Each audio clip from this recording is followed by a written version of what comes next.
Ngā mihi nui kia koutou. Good afternoon. Today is day 26 of Alert Level 2 and day 17 without any new cases of COVID-19 in the country. Today is also day 75 of being in a COVID alert level of any kind. Our team of 5 million has both sacrificed and achieved a huge amount in just under 11 weeks as the world reckoned with and continues to reckon with a virus that went from obscurity at the start of the year to a global pandemic that will linger, with second waves a constant reality. As it spread rapidly around the world, we all saw people losing their loved ones and their livelihoods at a rate that was never acceptable to us. And so here in New Zealand, we went hard and early with a single plan that had a dual purpose: to protect lives and to protect livelihoods. Self-isolation for all returning travellers came into place first, 17 days after our first case. We closed our borders to everyone but New Zealanders 20 days after our first case. Our first economic package, including the critically important wage subsidy scheme, was in place 19 days after the first case. Most other countries took more than 40. And then New Zealanders did something remarkable in our fight to beat COVID-19. We united in unprecedented ways to crush the virus. Our lockdown was in place 26 days after our first case, when we had just over 200 cases. Google tracking showed that during our lockdown, New Zealanders massively reduced their movements by 91% to retail and recreation, better than Australia, the UK, the United States, and nearly every other place we have compared ourselves to. Had we not acted, 11 days into our lockdown, we were projected to have 4,000 cases. We had 1,000, and one of the lowest rates per capita in the world. That was what the sacrifice of our team of 5 million was for: to keep one another safe and to keep one another well. And as much as we could, we have. We acknowledge those, however, that we have lost during the course of our battle against COVID-19. But we have worked together as well as we could to look after as many New Zealanders as possible. Our goal was to come out the other side as quickly and as safely as we could too. A place where our borders continue to be our first line of defence, but where all current rules and restrictions on businesses and services are essentially lifted. Where all the rules for hospitality, such as single service, separated tables and people being seated, all end. Where there is no requirement for physical distancing in workplaces and public places. Where all gatherings of any size can occur. Where life feels as normal as it can in the time of a global pandemic. And today, 75 days later, we are ready. Today, there are no active cases in New Zealand. We have tested almost 40,000 people for COVID-19 in the past 17 days, and none have tested positive. We have had no one in hospital for COVID-19 for 12 days. It's been 40 days since the last case of community transmission, 22 days since that person finished their self-isolation. And so today, I can announce that Cabinet has agreed we will now move to level 1 to get our economy fully open again, and we will start almost immediately. We move down to COVID-19 alert level 1 from midnight tonight. With over 100,000 new cases being reported each day, the challenge of COVID remains around the globe, and so it remains here. We are not immune to what is happening in the rest of the world. But unlike the rest of the world, not only have we protected New Zealanders' health, we now have a head start on our economic recovery. That's because at level 1 we become, if not the most open, one of the most open economies in the world. Oxford University publishes a government response stringency index ranking countries from 0 to 100 in terms of their level of restrictions. Before today's move to level 1, New Zealand was at 33.3, while Australia, for example, was at 62.5. We were already nearly twice as open as they were. The Reserve Bank's analysis shows the economy under level 1 is expected to be operating just 3.8% below normal levels. That's an improvement from the estimated 8.8% below normal levels under level 2, 19% below normal levels under level 3, and 37% under level 4. And it was encouraging to see economists recognise that activity under level 2 was also stronger than expected. Westpac last week said the economic recovery was tracking faster than expected, and that activity like heavy and light traffic movement and electricity use is back to or above pre-COVID levels. Zespri too has reported that despite the global challenge of COVID, exports are well ahead of last year. 5.7 million more trays shipped this season so far than last season, along with its highest sales yet in Europe as demand for healthy produce grows. At level 1, we expect the continuation of recovery. After all, at level 1, we can hold public events without limitations.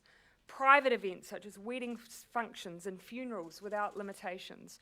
Retail is back without limitations. Hospitality is back without limitations. Public transport and travel across the country is fully opened. This freedom from restrictions relies, though, heavily on the ongoing role that our border controls will play in keeping the virus out. But we must remain mindful of the global situation, the harsh reality that the virus will be in our world for some time to come.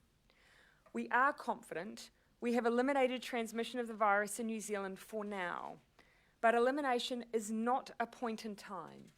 It is a sustained effort. We almost certainly will see cases here again. And I do want to say that again. We will almost certainly see cases here again. And that is not a sign that we have failed. It is a reality of this virus. But if and when that occurs, we have to make sure, and we are, that we are prepared. That's the reason our borders remain our first line of defence, as we aim not to import the virus. Borders remain closed, indeed, at 15 of our 17 comparable countries as well. Our managed isolation and quarantine at the border will continue, and it will be as important as ever as we know this is a potential pathway. And that is key because we want to not just move to level 1, we want to stay there. And so there is a key ask that I have of all of you today, and of businesses. We're asking that businesses and services where the public visit or enter to provide people the opportunity to maintain their own diaries of where they have been. So our all-of-government team will continue working with sector groups, businesses, hospitality firms, churches, schools and others to encourage them to display QR codes via posters at the entrance of premises, as most of you will have seen at businesses who are out and about it over the weekend, so that everyone can maintain their diaries via the New Zealand COVID Tracer app. Manual sign-in is no longer required, but we do ask that you put up a QR poster at your door of your premise if you're a business so people can scan it and just keep a record for themselves. Ongoing improvements will be made to ensure these QR posters are as accessible as possible for businesses. We have also worked with the events sector on a voluntary code to ensure attendees' details are captured at these bigger events where we know the virus can spread more easily across larger groups. The reason for that is simple. If we get 1 or 2 cases in the future, which will remain possible for some time to come due to the global situation and nature of the virus, we need to shut down those cases fast. The last thing, as I say, we want to do is move back up the alert level system again. So, this is a key new behaviour we're asking all New Zealanders to adopt at level 1. You can do and go wherever you like. We just ask you keep a record of where you have been by scanning in or just by noting down your movements for yourself.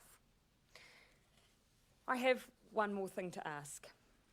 At level 2, agencies have been managing the return of employees to work with around 50% of people back at their places of work last week. Now, at level 1, you can, unless you feel unwell, go back to your place of work. There has been some fantastic adaptation over the past couple of months with flexible working. And this is progress that has helped people with care arrangement, has also helped people to avoid congestion And those are things we should not lose. But we can balance that with also ensuring that we have thriving CBDs. For our part, we've asked the State Services Commission to issue new workplace guidance to make it clear that every public sector worker should return to their usual place of work, taking into account flexible work policies. We've got to level 1. Now let's make our next goal supporting our recovery right across the economy. I know that having such a firm sight on success for so long has sometimes made the road we've taken seem longer and the steps we've taken seem more laboured. At every step there have been those who have pushed us to do something different, to go faster or further, but our collective results, I think, speak for themselves. That caution and hard work got us down the mountain safely when the descent is always the most perilous part. Moving to level 1 now is the dividend for everyone's hard work for now.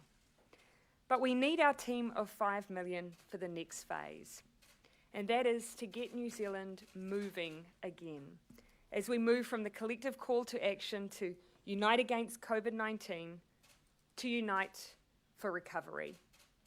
I encourage you to buy, play and experience New Zealand Made to get our country moving again. Consider it an extra form of support to visit our country, to buy our local products and to support our local businesses.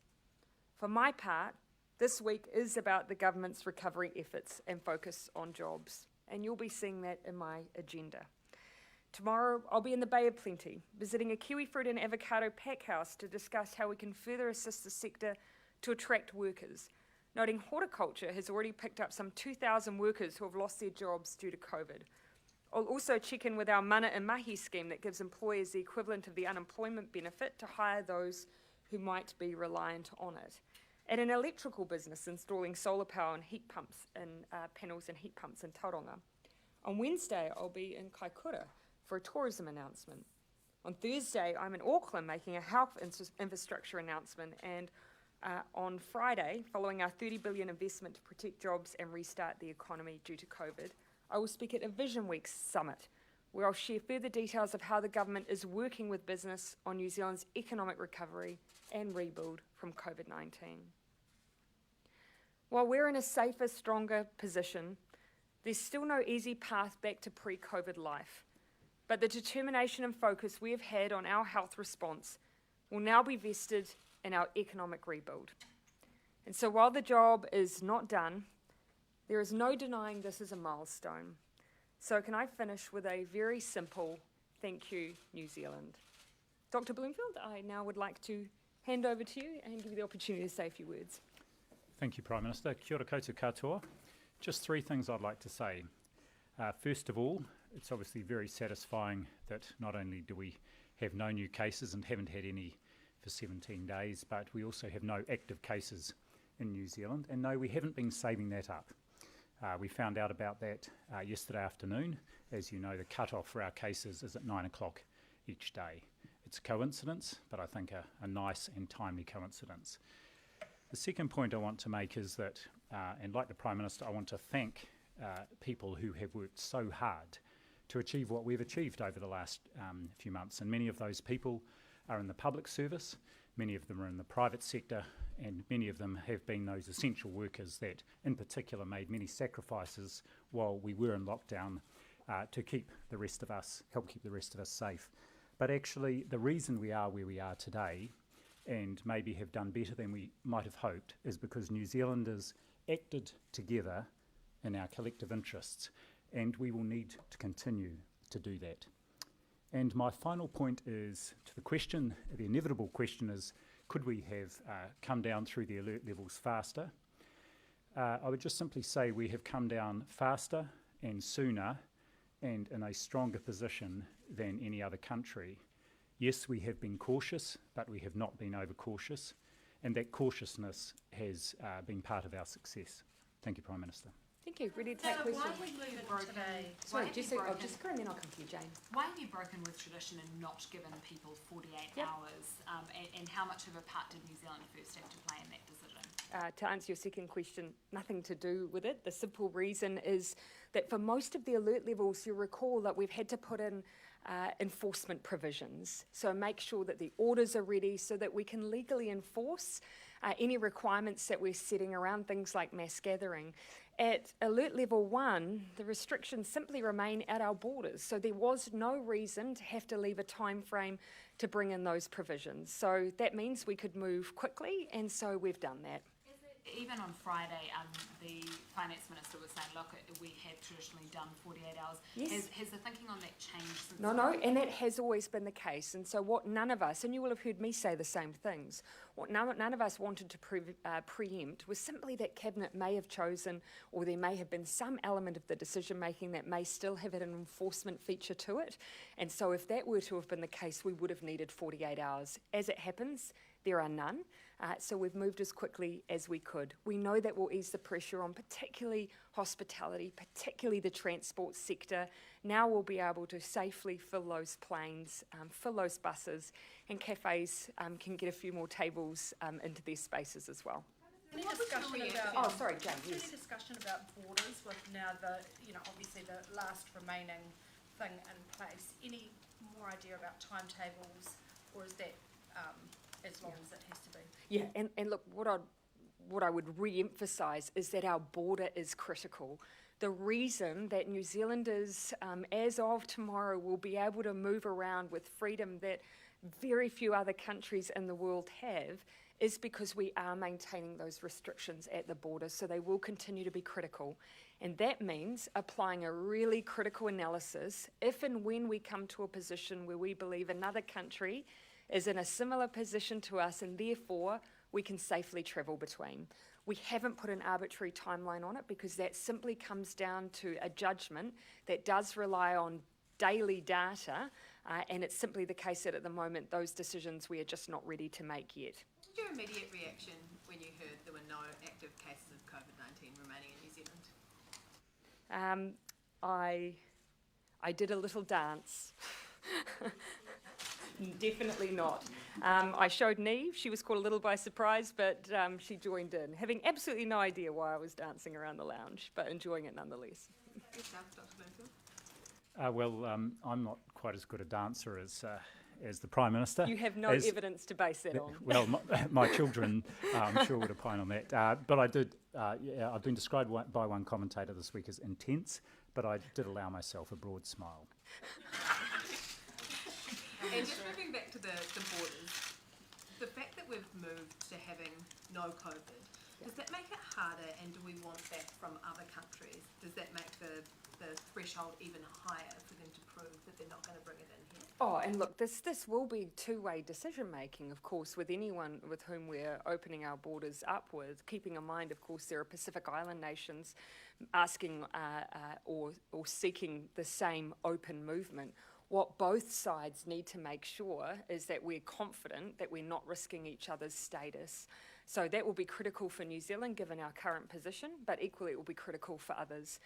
Most people are focusing on Australia, of course, and I think we do need to keep in mind that they had roughly, from memory, half a dozen cases, I believe, yesterday, or at least over the weekend. They have had community transmission. We will need to move cautiously here. No one wants to jeopardise the gains New Zealand has made, and so we will be very, very careful when we make those decisions. Does it make more sense Do you need to finish that question? perhaps make more sense then to move to the Pacific, where countries like Rarotonga, they've been calling for it, they don't have any cases. Yes. Would it make more sense to form a bubble? We'll just make sure that when we work up a framework for making those decisions, we are keeping in mind that our Pacific neighbours within the realm, so Niue, the Cook Islands and Tokelau, some of which are calling for that travel. So we do need to make sure that whatever framework we set up will work across a range of different countries, but the focus has initially been on the Trans-Tasman bubble. Prime Minister, how hard are we going to fight for the elimination strategy? Because that's more extreme than just about any other country in the world. What are the... Do you mean the eradication or elimination? Elimination. Is there a chance we could go back to level 4 just to try and keep it down to 0? Oh, I'll give Dr. Bloomfield a chance on that question. Thanks, Prime Minister. So, yeah, just the elimination strategy again, it's not a point in time. What I would say is at this point, we're confident, very confident, we have eliminated community transmission in New Zealand. That's a fantastic position to be in. but to maintain that we need to continue our very strong border measures for the time being, and of course to make sure we've got capacity and capability to test for and identify cases and contact trace and so on and so forth. I was asked last week, is there a plan B? And my response was, I haven't seen a better plan as yet.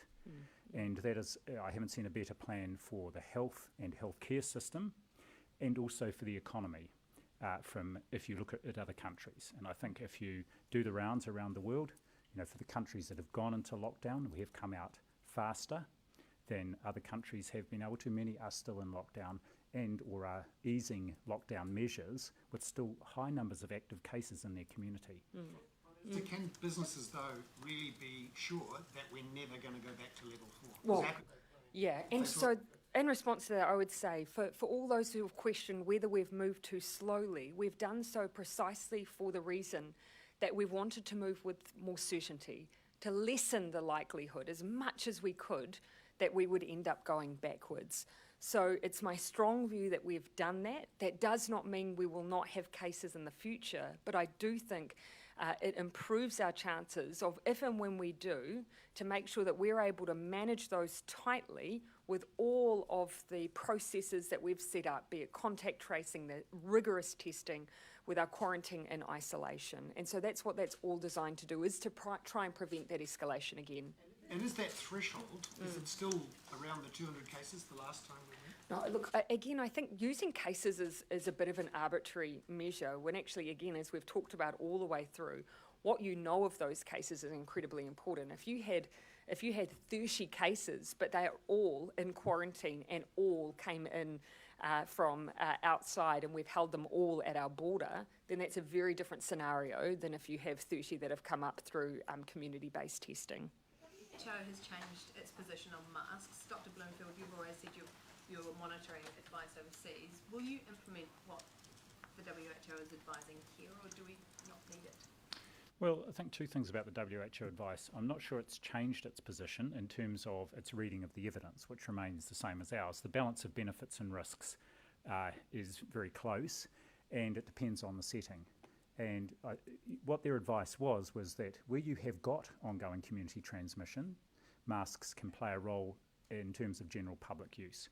That is clearly not the situation in New Zealand, but we will obviously keep a very close eye on whether mask use could play a role as we move into the future, and if we get more cases and potentially further community transmission. So at this point in time, though, our advice stands. We don't think masks, we don't recommend or require masks. Minister, the Children's Commissioner released a really raw and upsetting report today into the experiences of Māori mothers dealing with Oranga Tamariki. Can I ask what your response to that report was, if you've had time to read it? And secondly, there's a second report coming, and that will actually have recommendations. And so the question is, will you commit to implementing those recommendations without actually seeing the report? Yeah. Well, look, what I'd say first of all, of course, any situation where a child is removed from a family is devastating, and we are actually all in the position of being completely of the same view that's a situation no one wants in this country. But we equally have very high abuse rates in New Zealand, and so we equally are all united in wanting to change that for our children and for Aotearoa. What I would point to is that actually since July 2019, we've finally been funding ways of doing things differently, and there hasn't been a huge amount of time to allow that new way of working to be given a bit of a chance, and to allow that new focus of working really closely as well in partnership with iwi. We have a number of examples of where that's been happening, to give that the chance to work as well. So we'd all agree change is required, and I'm seeing the signs of that. But equally, I still see the devastating stories as well. Has said that every New Zealander should read the report. Will you commit to reading the report? Do you suggest Yeah, the same? and so look, as I say, I've had the report. I've gone through some of the summary elements of the report. I haven't had the chance to go cover to cover. Obviously, the Minister has, and I've spoken with her about the report as well. And so we have been keenly focused on supporting, resourcing and working alongside Māori to change some of the outcomes that we are seeing. And we have seen, more than 80% now of Māori children are placed with Māori caregivers or are being looked after by their own whānau now. That's making a huge difference. We have seen the fewest entries into care in 2019 since 2004. And we have been working really closely, as I say, with iwi and with whānau ora to change up the way that OT is operating in many circumstances. But it is going to take us some time, but I think you can see the commitment is there. Yeah, I'll come.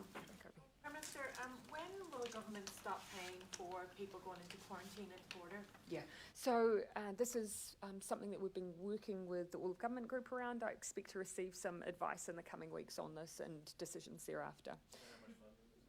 So I can't give you a number off the top of my head. Obviously, maintaining the strict requirements that we have and ensuring that we have the border agencies there present, monitoring that people are fulfilling their expectations, does come at some expense. But obviously COVID in New Zealand comes at an even greater expense. The importance of that border. Yep. Would you look at perhaps making more long-term investments in the security of that border, perhaps building dedicated facilities instead of using hotels? Yeah, and look, keeping in mind that we actually have had at least a struggling hotel sector while our borders have remained closed. So I think that's something to keep in mind as well.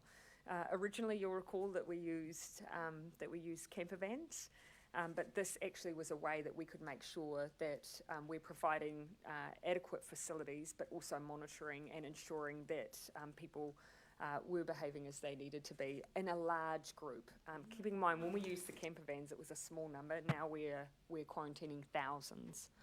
The reports that the security at some of those hotels is not quite watertight. We've heard of people walking through a crowd of Avatar filmmakers. Yes, you're using the QT as an example. I might throw to Dr. Bloomfield because, of course, the Ministry of Health and others have been involved in that quarantine situation.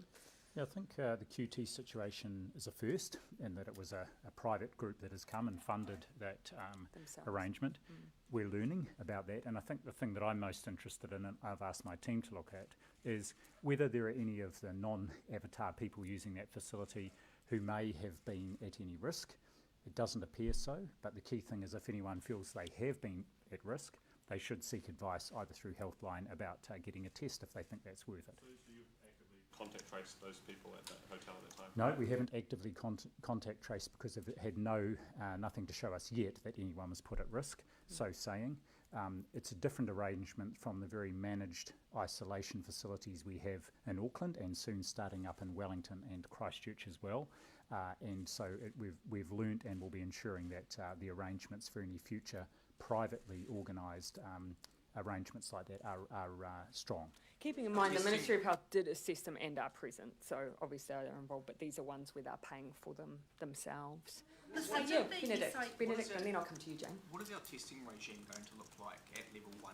Yes. So the border plays a very strong role in our testing regime for reasons that you can imagine.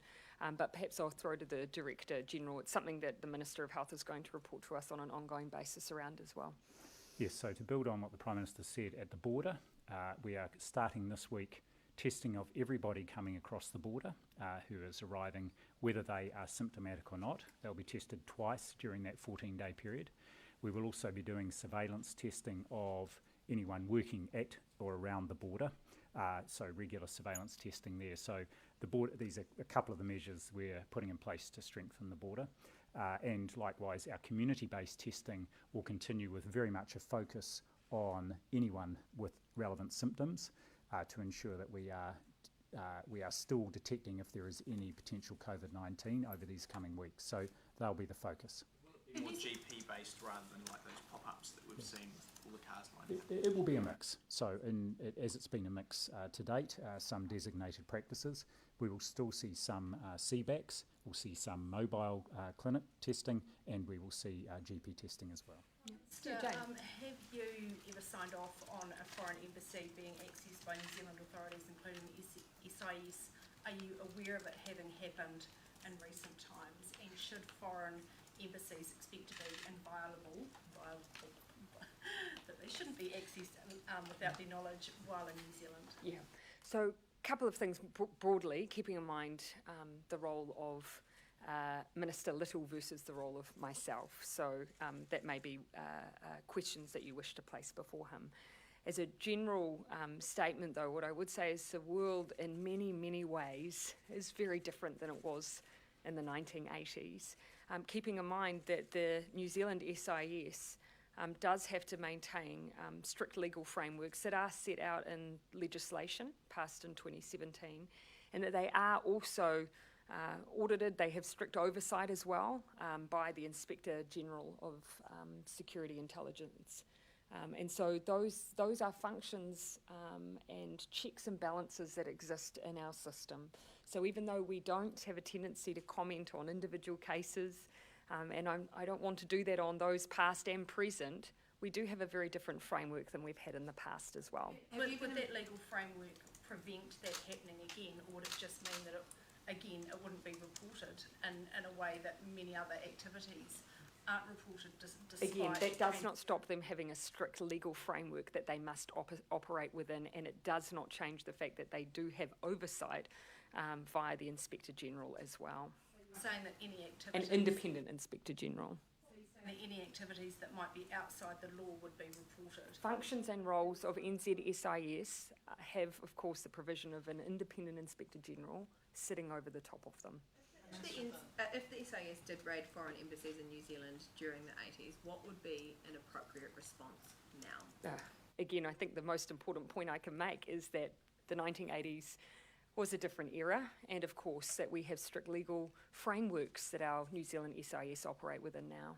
Reports that Russian spy Sergei and his daughter Yulia are living in New Zealand under new identities. What truth is there to that? Yeah, so I think, one thing I do want to be careful here of is not creating a precedent where I'm commenting on individual cases or individuals indeed, but I think what I can say is don't believe every piece of speculation that you read. For New Zealand to provide a safe haven for them in particular? Again, there's probably no need for me to get into a hypothetical, but as I've said, you shouldn't necessarily believe everything you read. So the level 2 regulations, including that sort of warrantless entry power for police that caused a lot of consternation a few weeks ago, are those still going to be enforced under level 1? No. And so as we made really clear at the time, those were provisions to enable us to enforce the restrictions that existed. And at level 2, we did have restrictions on mass gatherings. We did need the ability to enforce those if issues were raised. My understanding is that they were used on one occasion. But now we don't have such restrictions, and so they will not be used. Elaborate on that one occasion when they were used? I don't know any more detail other than that it was in the South Island. Do you see any merit in a national public health agency that's been talked about? It might be a bit early to comment on that, but obviously, just varying levels of how prepared we can be for public health crises. Do you see a role for something like that? Yeah, when it comes to public health, and this is something I've spoken about many, many times, it has, over a successive number of years, not been valued as it should. And New Zealand, I think, is now more aware than ever of the work and the existence and the importance of our public health units. But they do much, much more than just what they've been doing through COVID-19. They are the ones that we turn to when we have measles outbreaks, when we're trying to deal with issues like rheumatic fever, when we are trying to prevent some of the inequalities we see in healthcare in New Zealand. They should be well supported and it should be well coordinated. And so you've heard already some of the changes we've been willing to make, and I think it's a journey we'll keep going on. Something in particular that you personally are looking forward to doing at level 1? Well, actually, to be honest, many of the things that perhaps I missed really changed at level 2. Level 2 was, I think, probably for many New Zealanders, the most dramatic jump in going back to normality, and you can see that in some of the numbers that we've had coming out around Kiwis' behaviour and in terms of those economic measures that we might use. And so for level 1, I think probably the thing that I'm most pleased about is knowing that our artists, our creatives, the ones who earn an income and a living out of being able to share their art with gatherings of people, that's something that we'll be able to bring back. And that also means a big difference for our faith communities, for people planning weddings, for those who've been delaying large funerals. With the relaxation of social distancing, do you have any advice around hongi? I don't have advice around hongi. I've said before, I think that's a decision for individual iwi to decide on. And I think it relates to hongi and also other, less, other cultural practices, including our own of often giving a hug or a kiss or an air kiss, as it were. So I think people just need to be a little bit thoughtful about that, but I will leave it to iwi to decide around hongi. Yes, Araha. One of Māoridin's biggest festivals is the Matatini, Yes. where we share our traditional culture through dance. Last week you spoke about talking with some of these music festivals. Are you Yes. speaking with Matatini on their festival? Yeah, actually, I had a Zoom meeting some weeks ago, which included representatives from Matatini, who acknowledged the support that the government had put in to really support them through this period, because of course there's been issues with sponsorship and making sure that we can continue on the regional work in the lead up to Matatini at Eden Park in the future. So hopefully with that support we'll see Matatini as strong as ever, because I think it's just a festival that it is just going from strength to strength. Prime Minister, you've got one more cabinet meeting before the caretaker convention kicks in 3 months after the election. I was wondering if you could share your interpretation of that convention and whether you plan to make significant sort of political announcements sort of heading into that 3-month period, or how stringently you're going to respect that convention essentially. Yeah, well, of course I expect to hold up the guidance of the Cabinet Manual as any other government. I think probably the area where it's very clear cut is making sure that we change our behaviour around significant appointments, for instance. So if there's anything that's really pressing, then you would look to share that and discuss that with the opposition. Otherwise, I think it's something that we're well versed in. Obviously, significant spending decisions are made by and large through budget mechanisms, and now we have the job of just continuing on an agenda that means we're supporting New Zealanders in our recovery. The Trans-Tasman bubble, when do you expect And to then be I'll come able to you, to Bernard. announce some kind of date around that? When are Yeah. you looking at? Ultimately, I don't want New Zealand businesses in particular, or even Kiwis who might be wanting to travel across the ditch, to be given a false start. I'd rather share timelines when we have much more certainty, and at the moment we just don't. We do need to act cautiously.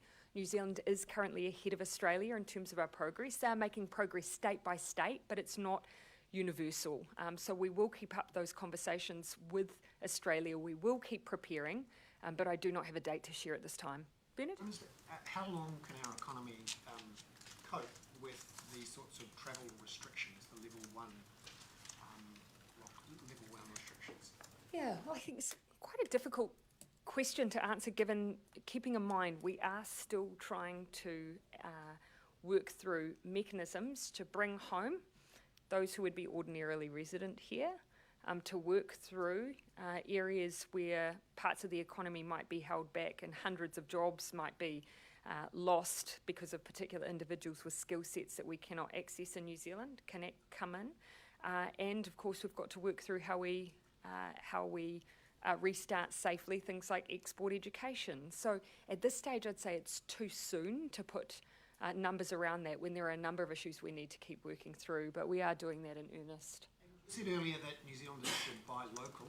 Yes. Why then did KiwiRail spend $250 million on work by Chinese and South African-owned companies to electrify the Papakura to Pukekohe line? Two things I'd say on that. I'll be sharing the same expectation with SOEs that I'm sharing with everyone, that of course within the bounds of our trade rules and expectations, that we do want to see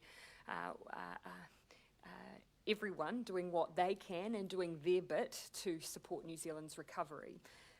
At the same time, should acknowledge that any successful bid in that area though is obviously going to be looking to New Zealand labour, given the situation we have at our border at present.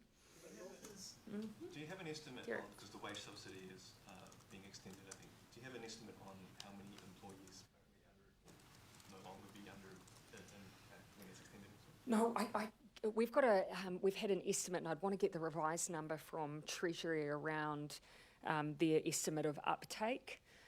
But of course, it will very much depend on the status of the business for a 30-day period for the 40 days prior. And the reason that we've given them that ability to not necessarily take an exact period is there is still the potential for some businesses to have experienced a real post-exit, post-isolation bounce that might not have been sustained.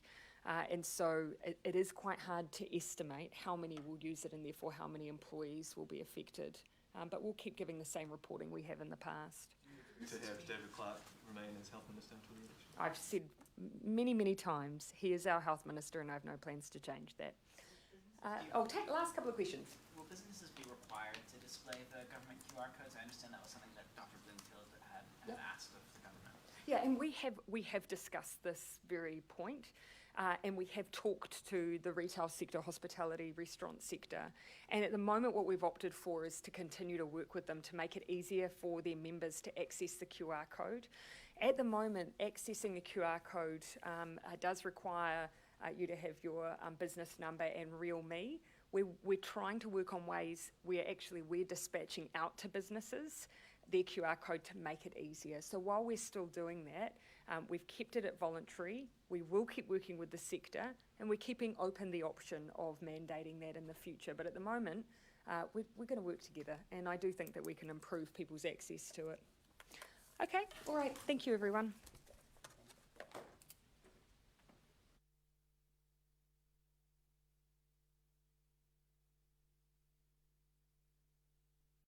Has found the chest. So what he did is he